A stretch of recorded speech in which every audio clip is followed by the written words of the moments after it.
இன்னைக்கு நம்ம பார்க்க போகிறது தீபாவளி ஸ்வீட் சமோசா. இந்த மெஷர்மெண்ட் கப்ஸ் வந்து உங்களுக்கு டிபார்ட்மெண்ட் ஸ்டோரில் கிடைக்குது. இது வந்து 250 கிராம்ஸ், இது வந்து 125 கிராம்ஸ், இது வந்து 80 கிராம்ஸ், இது வந்து 60 கிராம்ஸ், இது வந்து 30 கிராம்ஸ்.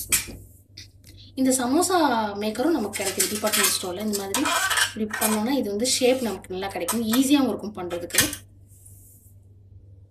தேவையான பொருட்கள் பார்க்கலாம். நான் வந்து 125 கிராம்ஸ் மைதா ஒரு கப் எடுத்திருக்கேன், ஒரு 2 ஸ்பூன் ரீஃபண்ட் ஆயில், 1 ஸ்பூன் ரவை, கொஞ்சோண்டு உப்பு இந்த மேல் மாவுக்கு. இந்த 80 கிராம்ஸில் நான் வந்து இந்த பூர்ணத்துக்கான மாவு பொருட்கள் எடுத்திருக்கேன். இந்த ஒரு கப்பில் 80 கிராம்ஸ் பொடிகளில், ஒரு 80 கிராம்ஸ் தேங்காய், இதில் வந்து 3/4 கப்பு சுகர். 3/4 கப் சுகர்னால் கிட்டத்தட்ட உங்களுக்கு 60 கிராம்ஸ் வரும். 1 ஸ்பூன் ஏலக்காய், 2 ஸ்பூன் நெய்.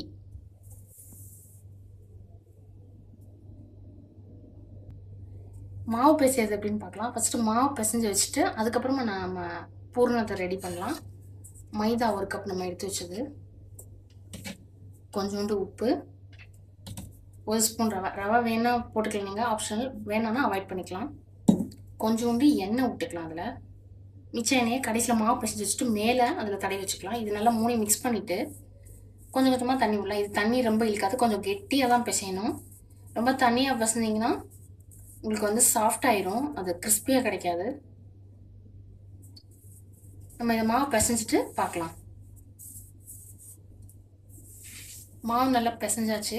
இந்த மாதிரி பிசைஞ்சு வச்சுக்கலாம். இந்த பதத்துக்கு நான் இந்த எண்ணெயை கொஞ்சம் மேலே ஊற்றி தடவி வச்சிடுறேன். கொஞ்சம் அப்போ சாஃப்டாக இருக்கும். நம்ம இது ஒரு 15 மினிட்ஸ் ஊறட்டும். நம்ம இந்த பூர்ணம் செஞ்சுட்டு வரதுக்குள்ள இது ஊறும். நான் வந்துட்டு 125 கிராம்ஸ் மாவு எடுத்திருக்கேன். இதில் வந்து ஒரு 7-8 வரும். நம்ம செஞ்சு காமிக்கிறதுக்காக இந்த இது பண்ணியிருக்கேன். நீங்கள் இது வேணால் டபுள் குவான்டிட்டி மாவு குவான்டிட்டி பண்ணிங்கன்னா அந்த பூர்ண இன்க்ரீடியன்ஸும் நீங்கள் இன்க்ரீஸ் பண்ணிக்கணும். மாவு ரெடி ஆயிடுச்சு. அடுத்து வந்து நம்ம பூர்ணம் ரெடி பண்ணுறது எப்படின்னு பார்க்கலாம். இந்த பூர்ணம் ரெடி பண்ணுறது பார்க்கலாம். நம்ம இந்த பொட்டுக்கல்லை வந்து கிறிஸ்பியாக இருந்ததுன்னா நீங்கள் ஃப்ரை பண்ண வேண்டாம். ஏன்னா ஜஸ்ட் வார்ம் பண்ணிக்கணும். ஃப்ரை பேனில் போட்டு ஜஸ்ட்டாக வார்ம் பண்ணிக்கலாம். இதை கொஞ்சம் கிறிஸ்பியாக இல்லை, அதனால தேங்காவை வந்து தேங்காவும் முந்திரி பருப்பும் இந்த நெய்யை ஊற்றி இதை வறுத்து எடுத்துக்கலாம். வறுத்து எடுத்துட்டு பார்க்கலாம். பேன் சூடாயிடுச்சு. நம்ம இந்த ஃபஸ்ட்டு இந்த பொட்டுக்கல்லையை ட்ரை ரோஸ்ட் பண்ணி எடுத்துக்கலாம். இல்லை ஜஸ்ட் வார்ம் பண்ணால் போதும்.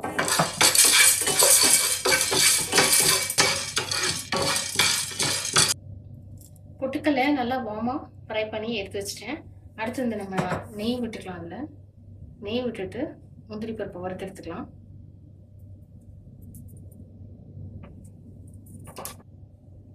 முந்திரி பருப்பை ஃப்ரை பண்ணி எடுத்துக்கலாம். நம்ம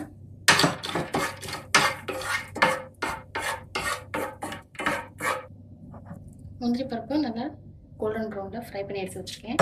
அடுத்து இந்த தேங்காய் போல், இந்த தேங்காய் வந்து நல்லா ஃப்ரெஷ் தேங்காவாக இருக்கனால நீங்கள் நல்லா ப்ரௌன் கலரில் ஃப்ரை பண்ணிக்கணும். சிம்மில் வச்சுட்டு கோல்டன் கலரில் ஃப்ரை பண்ணிக்கலாம். தேங்காய் நல்லா கோல்டன் ப்ரௌனாக ஃப்ரை பண்ணி எடுத்தாச்சு.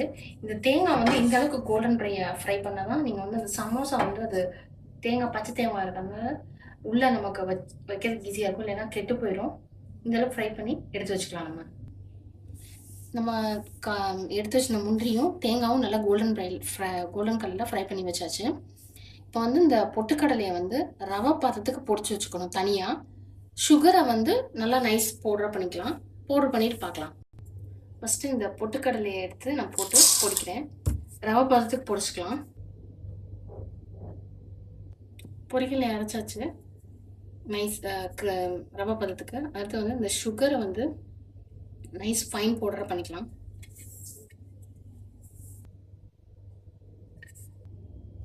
நம்ம இந்த ட்ரையாக அரைச்சி வச்சுருக்க இந்த தேங்காய், கடலைப்பருப்பு பொரிகளில், சுகரு, காஜு, ஏலக்காய், இது எல்லாத்தையும் ஒன்றா இந்த பவுலில் போட்டு நம்ம மிக்ஸ் பண்ணிக்கலாம். ஒவ்வொன்றா ஃபஸ்ட் தேங்காய் போடுறேன். அடுத்தது இந்த பொட்டுக்கல்ல,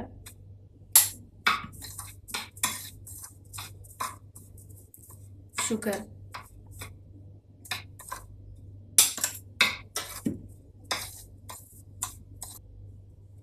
காஜு, ஏலக்காய் பவுடர் எல்லாத்தையும் நல்லா மிக்ஸ் பண்ணிக்கலாம். அந்த சுகரு ஏலக்காய் பவுடர் எல்லாம் ஒன்றா கோட் ஆகிற மாதிரி மிக்ஸ் பண்ணிக்கலாம்.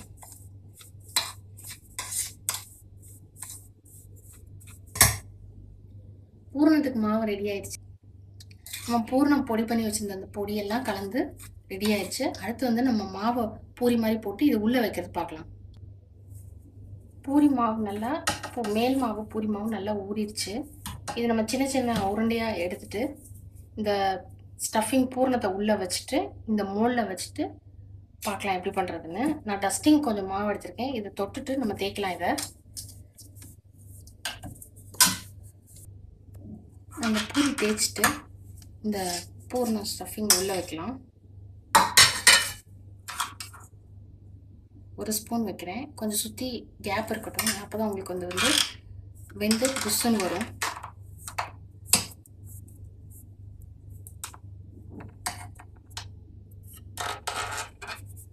இந்த ஷேப் வந்துடும். இந்த எக்ஸ்ட்ரா இருக்க மாவெல்லாம் நம்ம எடுத்துடலாம். அப்படியே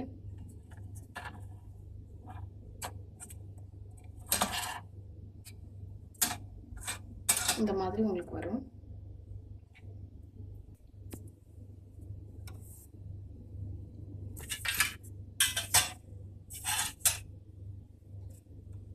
நம்ம இன்னொரு பூரி தேய்ச்சி வச்சுருக்கேன். இது வந்து இதில் வச்சுட்டு இந்த பூர்ண ஸ்டஃபிங்கே இதில் வைக்கலாம்.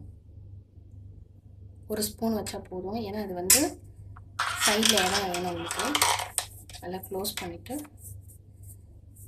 நல்லா ப்ரெஸ் பண்ணால் அந்த ஷேப் கரெக்டாக வரும்.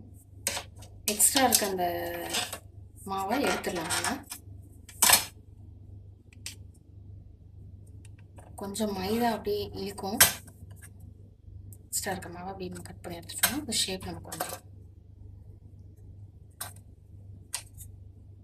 இந்த மாதிரி ஷேப் நான் 125 கிராம்ஸ்க்கு 5 ஸ்வீட் சமோசா வந்திருக்கு. இந்த மோல்டு வந்து நாங்கள் நேத்தான் வாங்கினோம் புதுசாக. இதில் வந்து இந்த மோல்டில் வந்து 5 வந்திருக்கு. பூர்ணம் வந்து எக்ஸ்ட்ரா இருக்குது. நம்ம என்ன பண்ணலாம், இந்த பூர்ணத்தை வச்சுக்கிட்டு ஃப்ரிட்ஜில் வச்சிடலாம். மறுபடியும் நம்ம பண்ணுறப்ப மாவை பிசைஞ்சுக்கிட்டு அந்த பூர்ணத்தை யூஸ் பண்ணிக்கலாம். நம்ம பூரி இப்போ நம்ம ஃப்ரை பண்ணுறது பார்க்கலாம். எண்ணெய் அடுப்பில் வச்சுருக்கேன். எண்ணெய் காஞ்சிருச்சு. நம்ம கொஞ்சம் மாவு போட்டு பார்க்கலாம். மாவு மேலே வருது. எண்ணெய் சூடாயிடுச்சு. நம்ம இப்போ சமோசா இதில் போடலாம். நம்ம ஒவ்வொரு ஸ்வீட் சமோசாவும் போடலாம். சிம்மில் வச்சுருக்கேன் அடுப்பு. ரொம்ப சிம்மில் வச்சுக்கணும். ஒரு பக்கம் வெந்ததுக்கப்புறம் அடுத்த பக்கம் திருப்பி விடலாம்.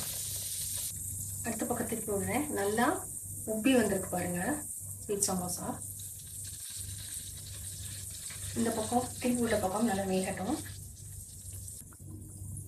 இது ஃப்ரை ஆகிட்டுருக்கு. இன்னும் கொஞ்சம் ஃப்ரை ஆகணும். அந்த பபிள்ஸ் எல்லாம் ஸ்டாப் பண்ணதுக்கப்புறம் எடுக்கணும். இல்லைன்னா உங்களுக்கு அந்த கிறிஸ்பினஸ் இருக்காது.